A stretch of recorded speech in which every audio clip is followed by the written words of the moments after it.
Hello, I'm Laurence and I'm on a quest to uncover all of the memos that Britain and America lost in the pond, and one of those memos pertains to words. You know, with the world being the way that it is, I've been getting quite nostalgic recently. Nostalgic for my youth, nostalgic for when hair gel still had meaning for me, and nostalgic for the early days of my YouTube channel. Because you see, the first ever Lost in the Pond video was me trying to clumsily work out the meaning behind some obscure slang. And it occurred to me at 3 AM this morning that I haven't done a video like that ever since. And so now that I've lived in the Midwest for quite a while, I thought, why not broaden my reach? Why not step out of the expert mode once in a while and put myself before the mercy of the internet? And so to reignite things in this regional guessing game, I decided a good place to start would be the South. And so my team has thrown together a list of Southern slang words that they found on one of those listicle websites, meaning that these words could be of questionable accuracy. And I, a person who spent very little time in the Southern United States, I'm going to do my best to guess their meaning.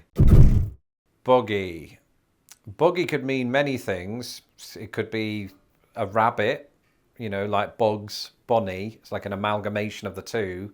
And I imagine this buggy has been run over by an actual buggy. So probably not that. It's very deeply specific. Or it could be one of those things that you push a baby around in. Like a pram or something. I don't have kids, so I don't know how that works. But I think it's one of those, isn't it? Because I think that America has a few different terms for that contraption, just as Britain does. And I believe that's what Southerners call it. Okay, and for all of these, I will look up the meaning in real time. This was in fact a shopping cart, or shopping trolley, as we say in England. Sometimes you put babies in them. Okay, fixing, or fixin without a G, it doesn't mean to mend something, right? It means I'm getting ready to do something, as in I am fixing to go and, you know, I don't know why I'm doing this, start a fight down at the bar because I'm in the middle of a country song, I suppose. And that's what it means. I heard that one, I think, in films before I moved to the US, so I'm quite aware of that one. I've probably heard it in the Midwest. I bet that's true of a lot of the ones here. Let's just confirm that I'm correct. I am indeed correct. Is it Druthers or Druthers? Druthers, right. So Druthers, to me, has to be one of those portmanteaus where you take one word and another word and you sort of combine them to make one singular word. And my belief here is that somebody's taken the word brothers and the word dream and has made druthers, and that would make no sense. The real truth of the matter is, according to this, is that druthers is usually used in a phrase like, if I had my druthers, as in, if I had it my way. So an example would be, if I had my druthers, I would cheat and look these answers up before doing the video. HOECAKE sounds like something you should not call your significant other, and is probably actually a type of cake. I think it is. I think I've seen this in a list of American desserts, but I don't know what it entails. HOECAKEs look like pancakes, but taste like dense cornbread. You're supposed to serve it with greens and corn, apparently. Ah, yes, CATAWAMPUS. I've heard this before. In fact, I think when I lived in Indiana, I heard people saying cattywampus, so it could be regional, or it could just be, you know, choose your favorite variant. But it basically means that something, I think, is diagonal from something, or it's askew in some capacity. All right, so let's see. It describes something that's askew, awry, or diagonal, as in we tried setting it up straight, but it ended up catawampus. What an amazing word. Piddling, it sounds like a euphemism to me. To me, piddling sounds like something you'd tell your kid to say when they want to go for a number one. I was in the middle of piddling in the street when I was caught by the superintendent. I don't know why I admitted that. But I've also heard piddling as in piddling around, you know, when you're not really doing much. You're just sort of piddling around because I'm not very busy. I am busy because I'm a YouTube sensation. But in the off chance that I'm not busy, which hasn't been the case in 20 years, then it could be said that I've been piddling around. Indeed, it means neither of those things in the South. It means, apparently, something small or trivial. An example being that you might get something more than a piddling raise from your company this year.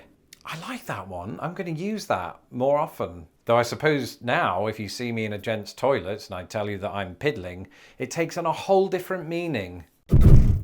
I know this one. Do you know why I know this one? Because I remember Stone Cold Steve Austin used it once in wrestling, and I didn't then know what it meant, so I looked it up. And it just takes us back to the bathrooms, to the toilets where we were earlier, metaphorically. And it basically means toilet. Of course, I just have to check that Stone Cold Steve Austin isn't a liar. And indeed, he's not a liar. It is a bog, a toilet, a loo. No, he didn't wrestle a toilet. He tried to flush somebody's head down one once, I think. Doohickey. I am genuinely familiar with this word. There are so many American English coinages that employ consecutive instances of the letter O. And this is another example. The problem is I can't remember what it means. Doohickey, doohickey, doohickey, doohickey, doohickey. It doesn't mean go forth and bite somebody's neck, although I can see why you might think that. It just means, isn't it some sort of object? Doesn't it mean some kind of object? Or I'm thinking of another word, aren't I? What is the other word I'm thinking of that's similar to that? Like a thingamajig. This is really irritating. I can't remember what it is. We'll have to look it up. So let's have a look. So calling something a doohickey means that you forget what the item is actually called. So the word is synonymous with phrases like thingamajig and what's it.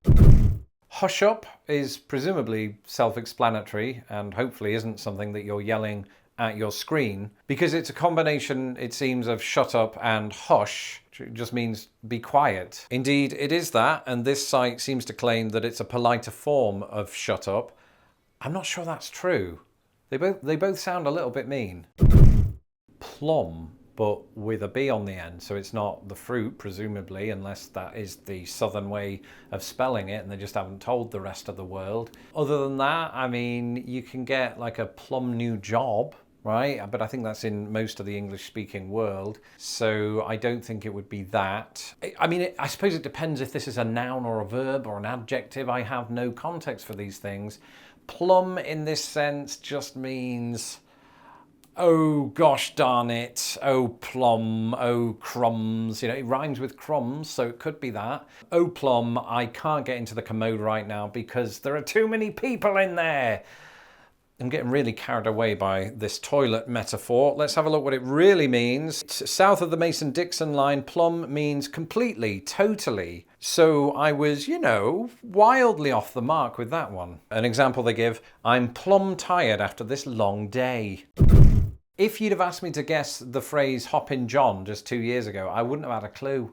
But last year in a video, I gave my verdict on Hoppin' John. Hoppin' John is a food item that some Southerners will eat at New Year for good luck, and it contains black-eyed peas and rice, and it was really, really nice, actually. I genuinely would eat that again. But it's not something that's well known outside of the South, or at least certainly not up here in the Midwest, and I definitely never heard of it when I lived in Britain. Washateria sounds like cafeteria, just with the word wash at the start instead of cafe. So it's a place where you go and wash your food. What makes more sense, actually, now that I've thought about it, is it could be a name for what I would call a laundrette in the UK and what we call a laundromat here in Chicago. I'm glad I amended that, by the way, because a cafeteria where you wash your food sounds like a really odd concept. A washateria is indeed a chain of laundromats in Texas specifically, and then took off as a synonym for laundromat itself. Hissy. That is a word that I've used to describe my wife's cousin Chad's vocal style, but also you use that term in the sense of hissy fit. To throw a wobbler, to have a conniption or a conniption fit. So I'd imagine that if hissy is being used on its own, it's a shortening, perhaps, of hissy fit. That's sort of correct, although the example they give suggests that the word is used in a sentence that's structured slightly differently. He's getting hissy because we didn't stop for food. All right, on to the last one. This one is mudding, and mudding could mean one of two things. It could be an alternative to the word muddling. So muddling through, just like I'm muddling through these answers. It could be a way of saying we are making muddy butters. It's a particular activity involves racing through terrains that are, you guessed it, muddy, like wet fields and lake beds, so the vehicle gets totally caked with dirt. That sounds amazing! And you know that I believe that because I almost went high-pitched. Well, that's it for this episode. Let me know in the comments below if you knew the meaning of all of these southern phrases, and indeed if they were in fact all southern. I'm Laurence Brown. You can follow me on Twitter at LostInThePondUS, and don't forget to subscribe to my channel so that my videos don't get lost in the pond. All of these videos are made possible by my patrons, so if you are fixin' to support Lost in the Pond, you can do so today at patreon.com/LostInThePond. Until the next video, later y'all.